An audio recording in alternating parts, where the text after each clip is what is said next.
Assalamualaikum warahmatullahi wabarakatuh. Pak Rijal, gimana kabarnya Pak? Waalaikumsalam warahmatullahi wabarakatuh, Pak Denny. Kabar baik, Pak Denny. Kalau kabar Bapak bagaimana, Pak? Alhamdulillah sehat aja Pak. Baik, sebelum kita melakukan coaching ini, sebagai awal saya menanyakan beberapa pertanyaan yang akan saya berikan sama Bapak. Yang pertama, saya akan mendiskusikan rubrik penilaian kita pada hari ini. Pada coaching kita hari ini, coach dan coachee akan saya amati dan menilai sesuai dengan rubrik penilaian. Apakah sudah sesuai dengan alur tinta atau belum? Bagaimana Bapak memberikan pertanyaan berbobot kepada coachee, dan juga bagaimana coachee tersebut merespon menanggapi pertanyaan dari coachnya. Dan jangan lupa Pak, disesuaikan dengan prinsip-prinsip coaching, diantaranya kemitraan, proses kreatif, dan memaksimalkan potensi. Pertanyaan pertama yang akan saya tanyakan kepada Pak Rijal adalah kompetensi apa yang akan Bapak kembangkan pada coaching kali ini? Jadi Pak, kompetensi yang ingin saya kembangkan adalah pertama, present atau kehadiran penuh, mendengarkan aktif dan memberikan pertanyaan yang berbobot. Baik, kita masuk pertanyaan yang kedua.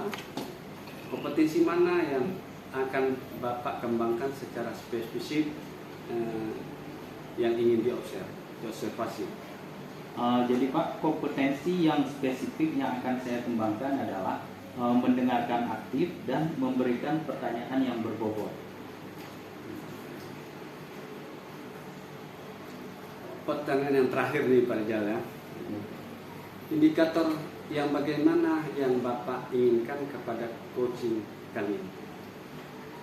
Jadi Pak, saya ingin coaching saya ini bisa menemukan solusi dari permasalahannya atau menemukan langkah-langkah dalam mengatasi permasalahannya, Pak. Demikian dulu pertanyaan pra-observasinya. Jadi sekarang silakan Bapak melakukan coaching terhadap coaching. Baik, terima kasih Pak. Sama-sama. Assalamualaikum warahmatullahi wabarakatuh, Bu Ais. Waalaikumsalam Pak Rijal. Gimana kabarnya Bu Ais? Alhamdulillah sehat Pak. Pak sendiri bagaimana Pak kabarnya? Sehat alhamdulillah. Bu Ais, dengar-dengar Bu Ais mau ada yang ingin disampaikan. Ya betul Pak. Saya ingin menyampaikan sesuatu kepada Bapak. Ya, tapi sepertinya kita tidak punya banyak waktu ya Bu ya. Mungkin cukup 10 sampai 15 menit saja kita ngobrol-ngobrol. Jadi apa yang ingin Ibu sampaikan? Jadi begini Pak ya. Ini cerita tentang murid saya di kelas 3. Namanya Ajis Pak ya. Akhir-akhir ini Ajis itu sering sekali tidak datang ke sekolah. Saya sudah mencoba beberapa cara untuk memotivasinya. Tapi tetap saja dia masih terlambat pergi sekolah. Seperti itu Pak. Baiklah Bu. Coba kita bahas lebih detail tentang situasinya. Mengapa akhir-akhir ini Aziz jarang ke sekolah? Apakah hanya di hari mata pelajaran Ibu saja atau semua mata pelajaran Aziz seperti itu? Sepertinya dia malas ke sekolah tidak hanya pada mata pelajaran saya saja Pak, tapi di hari-hari dan mata pelajaran yang lain juga sepertinya dia sering tidak pergi ke sekolah Pak. Malah sudah 2 minggu terakhir ini Ajis memang tidak hadir ke sekolah Pak. Apakah Ibu sudah mencari tahu apa yang menjadi penyebabnya? Apakah kesulitan yang dialami Aziz sehingga tidak datang ke sekolah, atau mungkin ada masalah lain yang mempengaruhinya? Begini Pak ya, saya sudah pernah bertanya kepada Aziz, tapi dia hanya menjawab tidak tahu atau saya lagi malas seperti itu Pak ya. Saya juga sudah berbicara dengan orang tuanya, Tapi mereka tidak mengetahui penyebabnya, sehingga saya juga sendiri bingung Pak ya, apa yang harus saya ambil dalam menyelesaikan masalah si Aziz ini Pak. Baiklah, kalau begitu mari kita gunakan alur tirta untuk membantu Bu Ais dalam menangani situasi ini. Pertama, apa yang Ibu tafsirkan dari situasi ini? Apa yang Ibu rasakan dan pikirkan tentang masalah Aziz? Begini Pak ya, tentu saja saya itu merasa prihatin kepada si Aziz ini. Saya khawatir dia itu akan tertinggal mata pelajaran.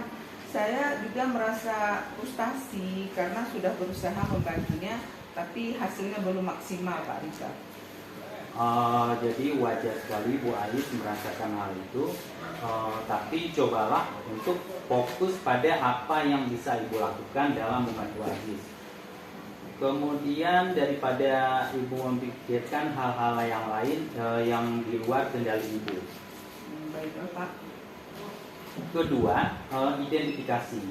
Coba Ibu identifikasikan apa saja yang sudah Ibu lakukan untuk membantu Aziz dalam masalah ini. Strategi apa saja yang sudah Ibu coba? Iya Pak ya, saya sudah memberikan nasihat dan wejangan yang baik kepada Aziz. Saya juga sering menemaninya belajar saat pembelajaran berlangsung. Saya juga sudah berusaha dan membuatnya lebih tertarik dengan pelajaran dengan menggunakan berbagai metode pengajaran yang bervariasi Pak Rizal.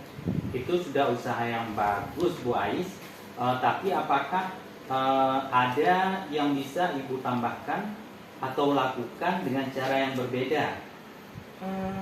Mungkin saya bisa mencoba memberikannya penghargaan Pak ya, ketika dia mau datang ke sekolah.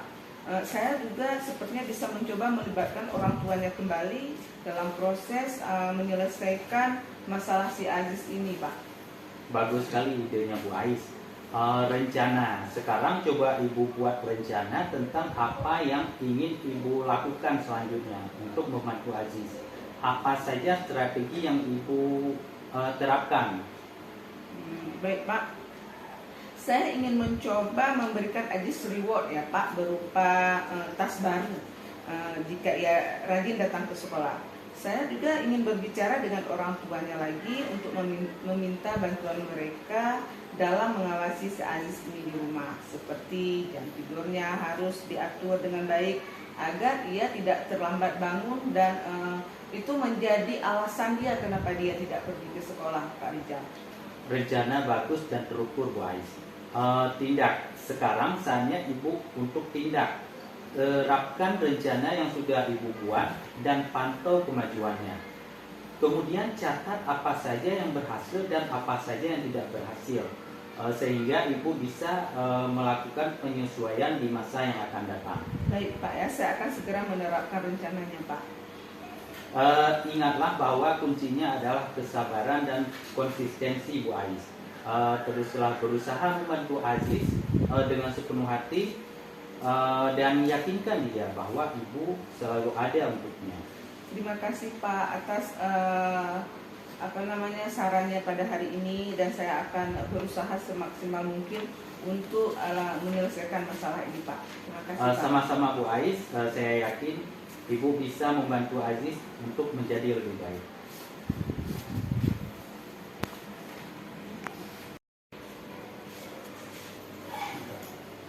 Assalamualaikum warahmatullahi wabarakatuh Pak Rizal. Waalaikumsalam Pak Denny.